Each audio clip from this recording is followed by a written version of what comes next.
হুজুরদেরকে হেদায়েত দান করুন। এরপরে প্রশ্ন হলো, আমরা অনেক সময় বলে থাকি তার হায়াত বেশি, সে বেশি দিন বাঁচবে, এটা সঠিক কিনা? হতে পারে কারোর হায়াত বেশি, কিন্তু আপনি জানলেন কিভাবে তার হায়াত বেশি?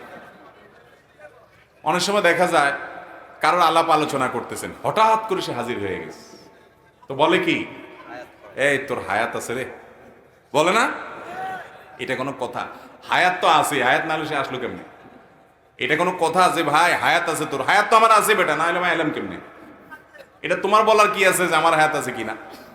এগুলো আমাদের নিজেদের বানানোর কথাবার্তা।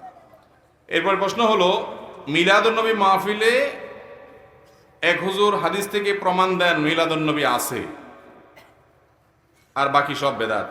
আবার সিরাতুন্নবী মাহফিলে আরেক হুজুর এসে প্রমাণ দেন তারটা সঠিক, বাকি সব বেদাত।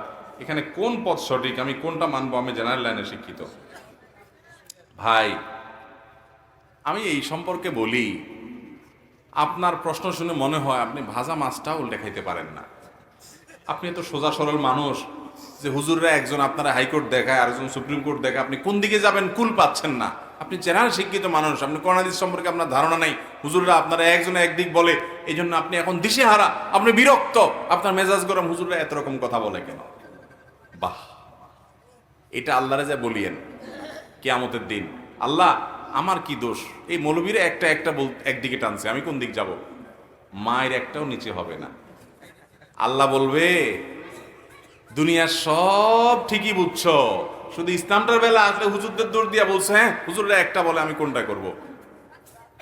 ভাইরা আমার, এক এক হুজুর এক একটা বলবে, এটা স্বাভাবিক, এটা অস্বাভাবিক না। নবী করিম সাল্লাল্লাহু আলাইহি সাল্লাম বলে গেছেন, ফাইন্নাহু মান ইয়াইশ মিনকুম বাদি ফাসায়ারা ইখতিলাফান কাসীরা, আমার পরে যারা পৃথিবীতে বেঁচে থাকবা তোমরা দেখবা নানান মত, এক এক হুজুর এক একটা বলে, এরকম অনেক কিছু দেখবা তোমরা। ওই সময় আমরা কি করব? নবীজি বলে গেছেন না, জান নাই?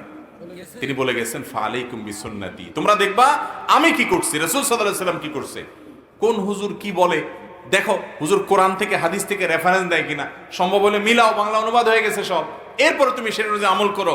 যদি আল্লাহ না করুক ভুলও হয় তোমার, তাও আল্লাহ মাফ করে দিবেন, কিন্তু হুজুরের দোষ দিয়ে পার পাবা।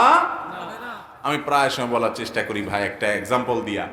আচ্ছা, এই যে আপনারা তেল খান, সয়াবিন তেল, বিভিন্ন ব্র্যান্ডের তেল আছে না? তীর আছে, রূপচান্দা আছে, বসুন্ধরা আছে, ফ্রেশ আছে, হ্যাঁ পুষ্টি আছে, আর অনেকগুলো আছে না? কোনটা খাঁটি বলে? কোনটা বেশি খাঁটি? এটার কোনো উত্তর দেওয়া যাবে?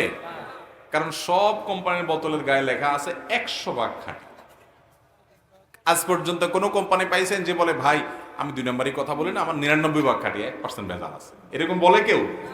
বলার সময় তো চান্দু বলে কি 100% খাঁটি। আপনি তখনও রাগ করে বলছেন যে এ বেলায় এরটা খাঁটি, এর বলে এরটা খাঁটি, এই বলে এরটা খাঁটি, এতজন এত কথা বলে, তো এটা তেলই খাবো না।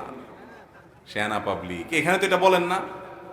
একদিন এটা কিনা খান, আরেকদিন ওইটা কিনা খান, দেখেন পেটে বুটবাট করে কিনা, ফুটফাট করে কিনা, শরীরের সাথে আপনার ম্যাচ করে গেছে, টাকাও মিলে গেছে, কোনোটা ভালো মনে হয়েছে আপনি সেটাই খান। ঠিক না বেঠিক? বিবেক খরচ করেন, বুদ্ধি খরচ করেন, বুঝার চেষ্টা করেন। দুনিয়াটা তো ভালোই বুঝেন মাশাআল্লাহ, শুধু আখিরাতের বেলা আসলে, ইসলামের বেলা আসলে শুধু হুজুরদের গায়ে সব দোষ দিয়ে আপনি ফেরেশতা হয়ে যান।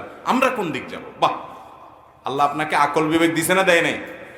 7 সমুদ্র 13 নদী পার হইয়া নামটাও লিখতে পারে না, 1 2 3ও চিনে না, এই লোক সৌদি আরব চলে গেছে, আছে না নাই? পয়সার জন্য তো অনেক কিছু করতে পারেন। ইসলাম বোঝার জন্য কয় হুজুরের কাছে গেছেন, কয়টা কিতাব খুলছেন, কয়টা কোরআন খুলছেন, হুজুরের কাছ থেকে দলিল খুঁজছেন, ভালো করে 10 হুজুরের কথা শুনে কোনটা সঠিক মনে হয়, কোনটা নবীজির সাথে মিলে, কোরআনের সাথে মিলে, এটা একটু যাচাই করার চেষ্টা করি, একটু চেক করার চেষ্টা করি, ক্রস চেক করার চেষ্টা করি, কয় জায়গায় গেছেন। আল্লাহর কাছে কোনো জবাবদিহি করা যাবে? 50 টাকার একটা লাউ, এটা কেনার জন্য টিপতে টিপতে টিপতে লাউরে এমন 12টা বাজান বাজাইছেন যে লাউ বেচারা বেচতে বসছে, সে বলে ভাই কিনলে কিনেন, না কিনলে নাই, খবরদার নখ দিবেন না। ঠিক না বেঠিক? যে 50 টাকার লাউটা কিনবো, এটা যেন ভেজাল না হয়, এজন্য আমি টিপা দেখি, তাই না? আলু পটল কিনেন, এত চেক করেন। আমাদের কাছে ইসলামটার দাম আলু পটল আর লাউ চাইতে কম হয়ে গেছে। যে যাচাই করার দরকার, যাচাই বাছাই করার দরকার নাই, চেক করার দরকার নাই, চেক করার জন্য কষ্ট করতে রাজি না। লাউর পিছনে যত কষ্ট করি, যত টিপ দেই, হুজুরদেরকে এত টিপি টিপি দেখি না, হুজুরেরটা ঠিক না ওরটা ঠিক। ঠিক না বেঠিক? আল্লাহ তাআলা আমাদেরকে বুঝার তৌফিক দান করুন। রাসূল করিম সাল্লাল্লাহু আলাইহি ওয়াসাল্লাম